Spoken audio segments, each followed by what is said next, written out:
Ar dovanas jau išrinkot artėjančių švenčių progą? Tai mes patys gaminam dovanas, tai vat esam ir išrinkę.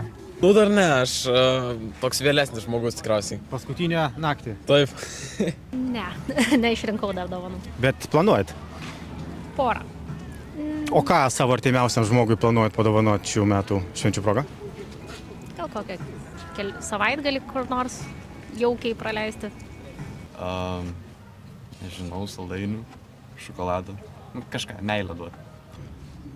Nėra idėjų dar. Iš tikrųjų, bet gal pagamins kokį pyragą šeimai ir... Ja. O pats savo ką padovanotum, jeigu, pavyzdžiui, neribotų pinigai?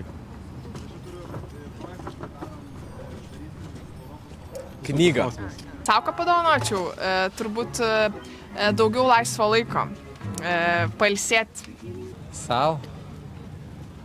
Atostogas. Kur? Kur nors, kur šilta. Sau. Porą arklių. Sportinio. Tikrų arklių. Taip. Tai automobilį. Kokį? Kokį?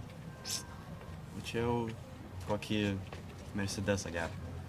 O šiaip ką savo palinkėtum artėjančių švenčių progą kitiem metam?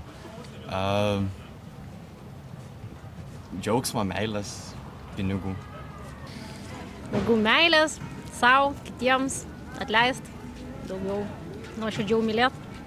Sveikatos, geros nuotaikos ir šilumos.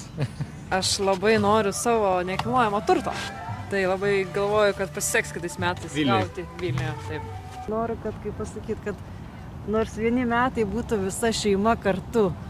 Kad būtų, kaip pasakyti, sesės, vaikai, mama, visi vietoje. Tai galbūt va šito labai norėčiau. Daugiau nieko nereikia.